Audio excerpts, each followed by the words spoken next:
Lena Grant realized she was at the wrong wedding the second the flower girl walked past her with a basket full of pale yellow rose petals, instead of the lavender ones her cousin had told her about.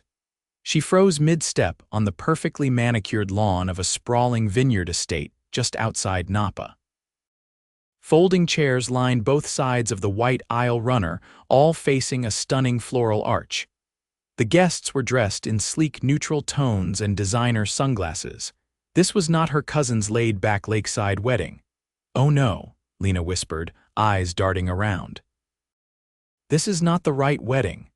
She had parked in the wrong lot, gotten flustered by a very enthusiastic valet, and somehow wandered straight into someone else's ceremony. She turned to leave too late. The music started. The entire crowd stood up. A woman in a sculpted lace gown appeared at the end of the aisle, clutching her father's arm. Lena was directly in the bride's path. Mortified, she ducked to the side and tried to disappear behind a hedge. "Are you okay?" A deep voice murmured beside her. She looked up and blinked.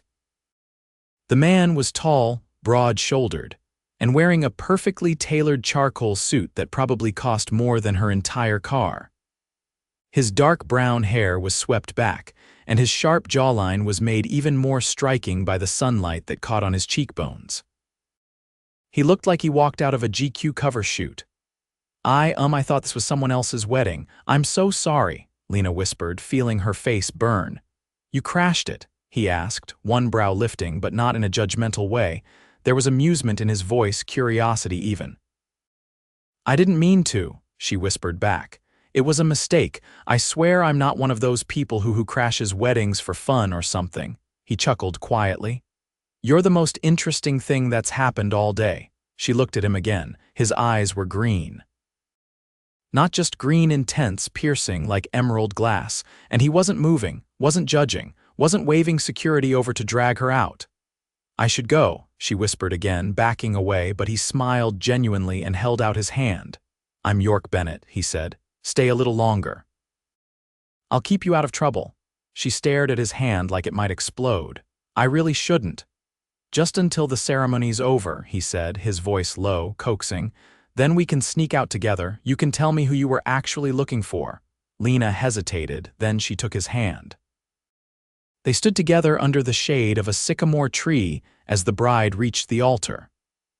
York quietly filled her in on the backstory. His college roommate was the groom. The bride was a Broadway actress, and most of the guests worked in finance or fashion. Lena kept glancing around, still half waiting for someone to shout, "Intruder." "So, what do you do?" she asked when the officiant started the vows. "Business," he said vaguely. She narrowed her eyes. "That's not an answer," he smiled again. "I run a company." Tech stuff, she teased. "Wow, that sounds extremely shady." "You'd think," he said, "but it pays the bills." "I'm a preschool teacher," she offered. "I can see that," he said, tilting his head. "You look like someone kids would trust," she blinked. "That's actually really kind." "Thank you." When the bride and groom kissed, York leaned close and whispered, "Ready to make our escape." They slipped away from the crowd just before the recessional music started. York led her past the hedges and down a gravel path toward a small private terrace overlooking the vineyards. "I think I parked somewhere over. I'll have your car brought around," he said, pulling out a small phone and murmuring something to someone before she could protest. "You have people who bring cars around for you," he shrugged. "I don't like wasting time." Lena crossed her arms. "You're really not going to tell me what you actually do, are you?" "I told you. Tech, you're a CEO, aren't you?" That made him pause, then he grinned. "Yeah, I am." Lena blinked. "Are you kidding me?" "Nope." "Of what?" "A little startup," he said casually. "Only worth a few billion." She stared at him. He leaned against the stone railing, watching her with that same amused expression. "You okay?" "You're kidding. I'm not." "Why were you even talking to me?" she blurted. "I crashed a wedding. I don't know anyone here. I was lost." "You could have just ignored me." "I didn't want to," he said simply. Her stomach twisted. Before she could say anything else, a sleek black car pulled into the nearby driveway. "Your ride," he said, opening the door for her. She hesitated before getting in. "You're not coming." "I will," he said. "If you let me take you to dinner tomorrow night." She blinked. You want to go on a date with someone who accidentally crashed a wedding? I've never met anyone like you, he said, serious now, and I don't want to forget it. Lena bit her lip. Okay, she said. Yes. Dinner? He leaned down, reached into the car, and gently tucked a strand of hair behind her ear. Tomorrow. As the car pulled away, Lena glanced back at him. York Bennett, the CEO she accidentally met while crashing a wedding, was still standing there, watching her go, like he already knew she was going to change his life. The restaurant didn't have a name on the door. Just a single gold emblem etched into the glass, the kind of place you only knew about if someone like York Bennett told you it existed. A valet opened Lena's door before she even touched the handle, and her heels clicked across imported marble as she stepped inside. She'd never been anywhere like this. The host didn't ask for a name. He simply nodded when he saw her and led her across the room to a private corner table where York was already seated, one hand resting casually around a crystal tumbler filled with something amber and expensive-looking. He stood as soon as he saw her. You clean up well, he said, his voice low and warm. You say that like you were expecting me not to, Lena replied, eyeing the white tablecloth and fresh orchids in the centerpiece. You didn't tell me this place had a dress code. You didn't ask, he said, pulling out her chair. But you nailed it. She sat, trying not to focus too hard on the fact that the silverware was real silver and the wine glasses looked like they were made of spun air. York didn't comment on her hesitation. Instead, he signaled to the sommelier, who appeared instantly with a bottle already breathing at the perfect temperature. Lena leaned forward. Let me guess. You come here a lot. I own it, he said, not as a boast but as a casual truth. Her eyes widened. Seriously? I bought the building last year. The chef had a vision. I just gave him the resources to make it happen. So you're a patron of the arts, she murmured, with a personal wine steward. I prefer to think of myself as someone who invests in passion, he said, speaking of which. He waited until their glasses were poured and the sommelier had retreated. Why preschool? He asked. Lena blinked. That's a bit of a switch. I want to know what you care about, York said. What makes you get up every morning? She turned her glass slowly. I like beginnings, she said after a moment. The way kids see the world, everything's new, every idea is possible, there's no cynicism yet, just wonder. Most people would have said they like finger painting and nap time. I get enough messes in the real world, she said. The classroom makes sense to me, it's honest. York studied her, his green eyes unreadable this time. What about you? She asked. What made you start? Whatever it is you started, he didn't deflect, but he didn't rush either. My younger brother got sick when we were teenagers, he said. The kind of illness that required experimental treatment and a mountain of money. We didn't have it. Lena set her glass down. He didn't make it, York continued. So I built something that would make sure no one else had to choose between survival and a bank account. She didn't know what she'd expected, but it wasn't that. I'm sorry, she said quietly. Don't be, he replied. It gave me focus. A reason. The first course arrived in silence, something delicate and artfully arranged with edible flowers and caviar pearls. Lena barely noticed it. You know, she said, letting the edge of her fork trace the rim of the plate, most people in your position would have brought that up immediately. Worn it like armor. I don't need to impress you, York said. I'd rather you see me for who I am now. And who's that? She asked. He met her eyes. Someone who wants to know everything about the woman who turned the most tedious wedding of the year into something unforgettable. She laughed, but it came out softer than she expected. You don't even know my last name, she teased. Yet, he said. They moved through the courses like dancers, conversation flowing with every plate. Her childhood in a small town where the only fancy restaurant was a pizza place with plastic tablecloths. His years in boarding school, where he learned how to smile without saying anything too real. Between bites of truffle pasta and slow-cooked lamb, York asked about her worst date, her best friend, the first book that ever made her cry. Not once did he check his phone. Not once did he mention his company, his wealth, or his influence.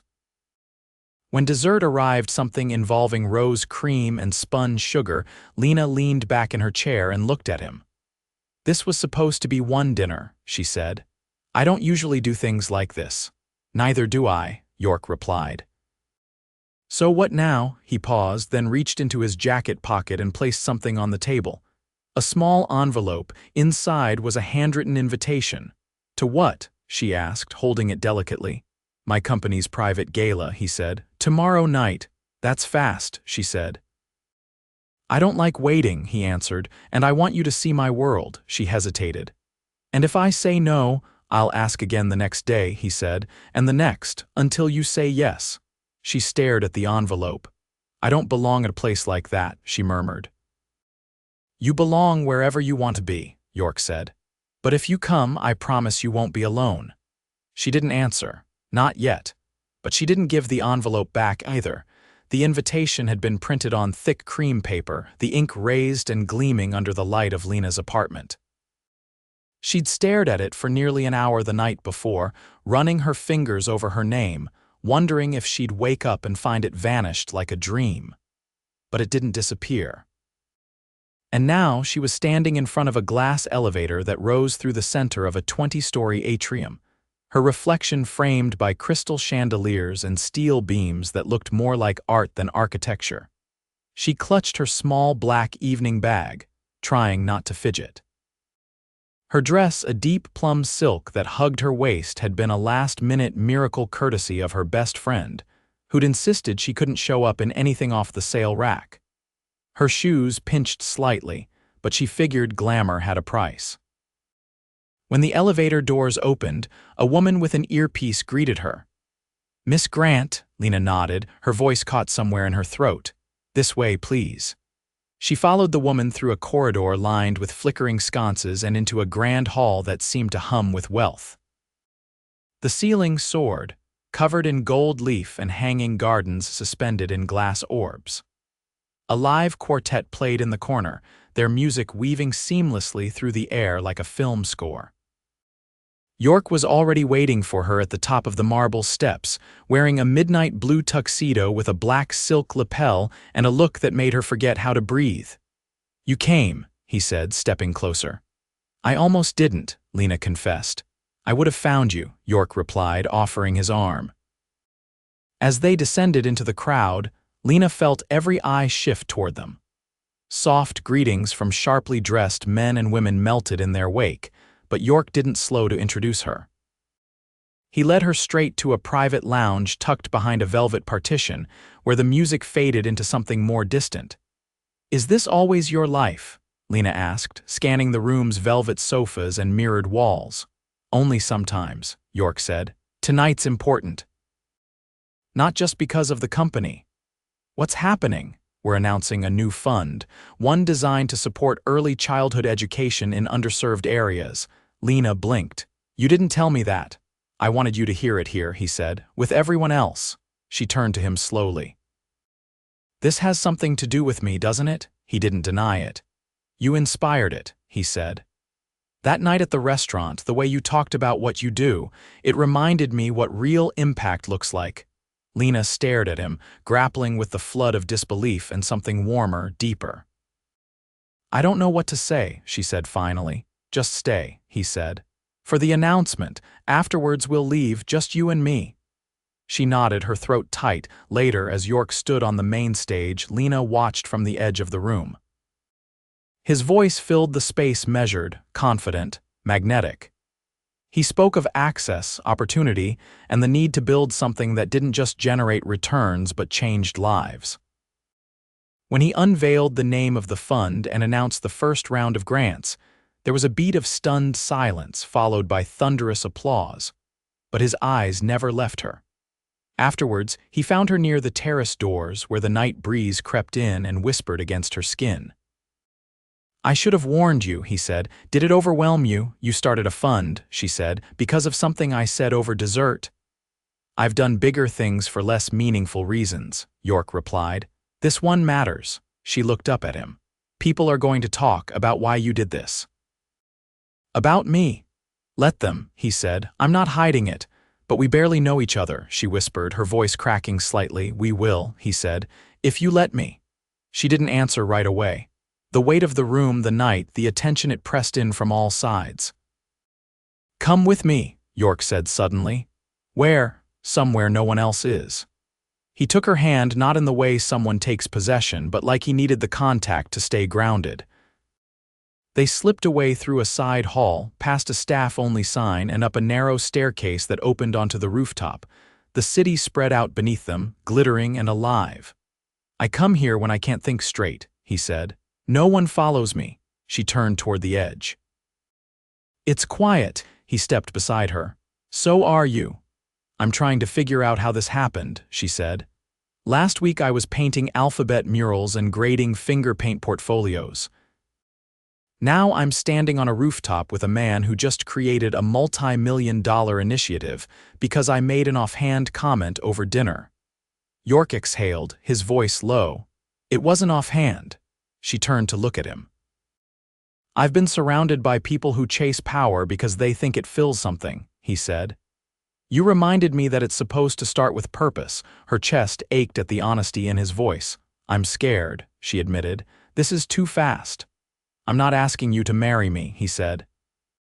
I'm asking you to let this be real. She stared at him under the glow of the rooftop lights.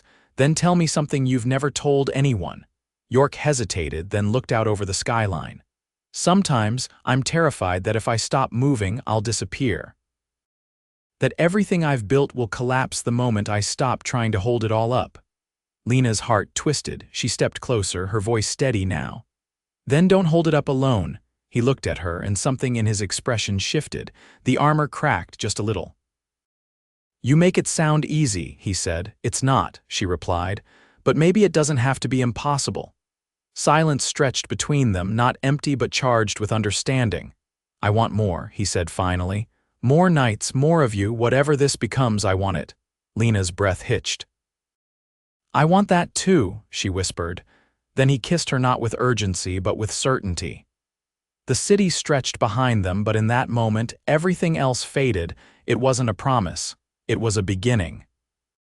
The following weekend, Lena stood just inside the arched glass doors of the Bennett Foundation's new community center, still absorbing the fact that it even existed.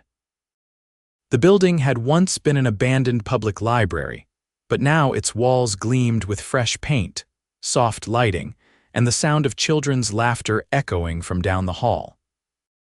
York was in the central atrium, speaking with a woman in a tailored pantsuit who looked equal parts impressed and skeptical. Lena didn't interrupt. She waited near a sculpture made from repurposed books, breathing in the faint scent of lemon oil and new beginnings. When York finally crossed the polished floor toward her, his expression changed, not performative, not practiced. Real. I was hoping you'd come, he said. You really did it, Lena murmured. You didn't just make a donation, you built something? We built something, he corrected. All of this started with you. I didn't design an entire community space with classrooms, tech labs, and a rooftop garden, she said, her voice dry but warm. No, he said. But you made me want to. She looked at him then, really looked, and caught something unfamiliar flickering beneath the composed exterior. Not nerves, vulnerability. So what happens now? She asked. I have a proposal, York said, reaching into his jacket pocket. Lena's stomach flipped. He pulled out a folded sheet of paper, not a ring, not yet, just a document stamped with the foundation's emblem. I want you to run the early education program, he said. Design the curriculum, build your dream classroom. I've already spoken with the board. Her mouth fell slightly open. You want me to leave my school? I want you to lead something that reflects what you believe in, he said.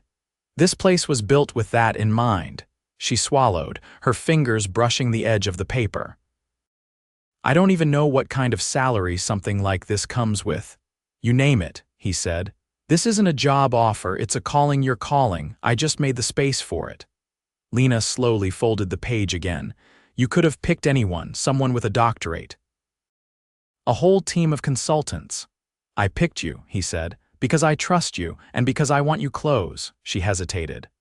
Are you offering me this because you love me or because you think I need saving? York stepped closer, his voice low and steady. I know you don't need saving. That's what makes you extraordinary, and yes, I love you, but this offer stands with or without that. She studied him, her breath catching. You said you didn't want to disappear if you stopped moving, she said. Maybe this is the first time you've actually stood still. I'm standing still now, he said, and I see you. The weight of his words settled over her, anchoring something that had felt untethered for so long. I'll do it, she said finally. But only if I get to name the classrooms after storybook characters. Deal, he said without hesitation. And the rooftop garden, Peter Rabbit's patch, she said. He laughed then deep, unguarded, and reached for her hand. Later that day, as the last of the guests filtered out and volunteers stacked chairs, Lena and York stood beneath the high windows of the reading room. Sunlight spilled through stained glass, casting color across the floor in quiet rainbows.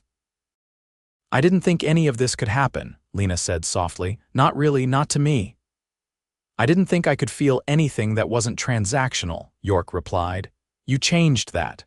She turned toward him, and for the first time there was no hesitation, no fear of imbalance or illusions. Just two people who had chosen to see each other clearly. I don't care about the money, she said. I know, he replied. I care about this, she added. About us, about what we're building. Then let's keep building, he said. A week later, she moved into a loft just a few blocks from the center, a space filled with sunlight, bookshelves, and a coffee maker she didn't have to share with 20 teachers in a break room. York didn't ask her to live with him. He didn't rush. He just showed up every morning with 2 coffees and a new idea for the children's garden. The first day of classes came with a burst of nervous energy and a bouquet of wildflowers York left on her desk with a note that simply read, You were always meant to lead. At the official ribbon cutting, reporters swarmed, snapping photos of York in his navy blazer and Lena in a soft blue dress she'd found at a consignment shop downtown. But the story wasn't about his wealth or her past. It was about what they'd created together. When the last camera was packed away and the last child carried home a paper crown and a crayon-streaked smile, York took Lena's hand and led her up to the garden. The sun was setting, casting gold across the rows of tomatoes and basil and wildflowers planted in raised beds. He reached into his pocket again. This time, it wasn't a proposal or a blueprint. It was a small velvet box. Lena stared at it. I know we said we weren't rushing, York said quietly. But I've never been more certain of anything. I don't need time to know I want 1,000 lifetimes with you. She didn't speak. She stepped into him and pressed her forehead against his. Yes, she whispered.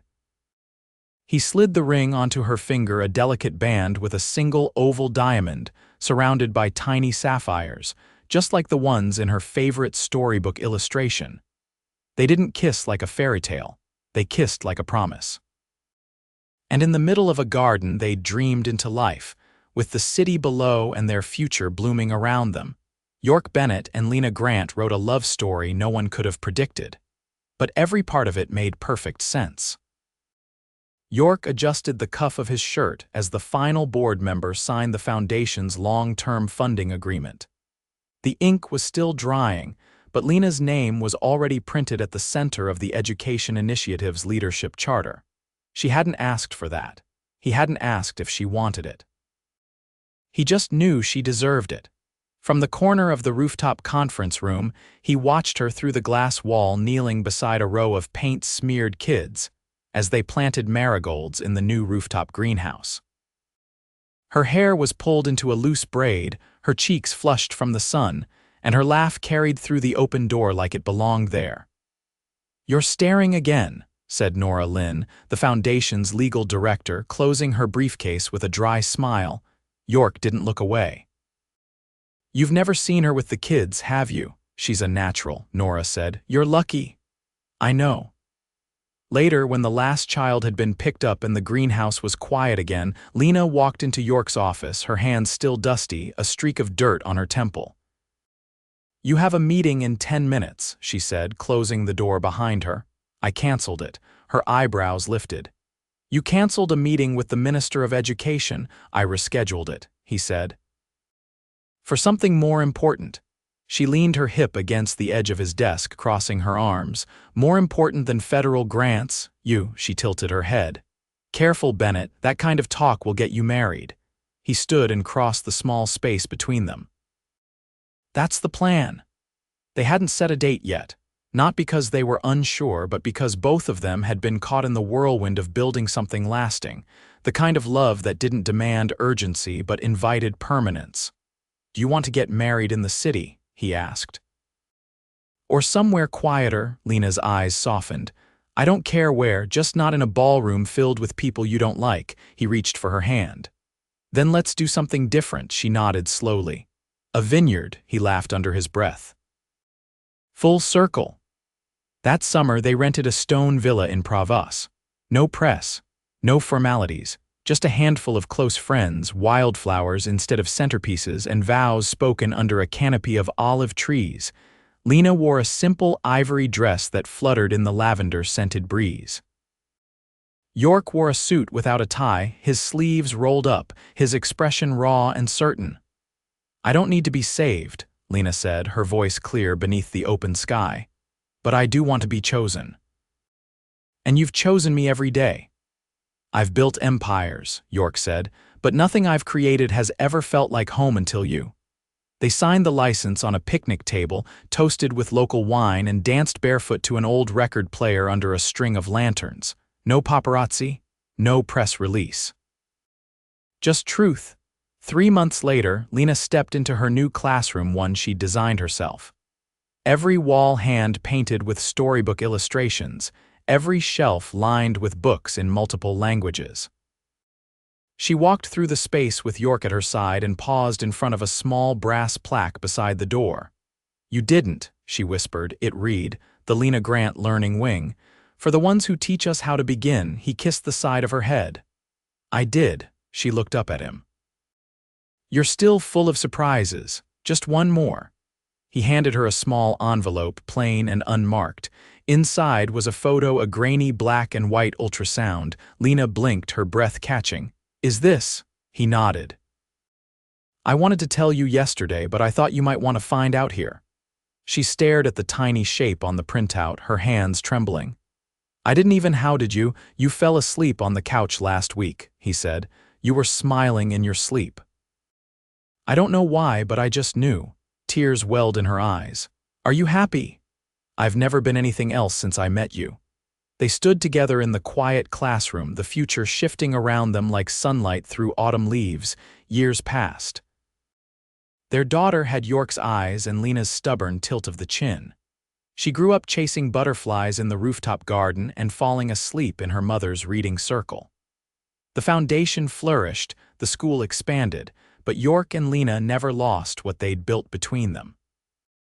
They spent quiet mornings with coffee on the balcony, long walks through the vineyard where they'd married, and evenings curled together on the worn sofa of their city loft, where the walls were still lined with books and finger-painted art. People still talked about the day Lena Grant crashed a wedding and met a billionaire. But for Lena and York, the real story happened after, in every ordinary moment that became extraordinary just because they were living it together.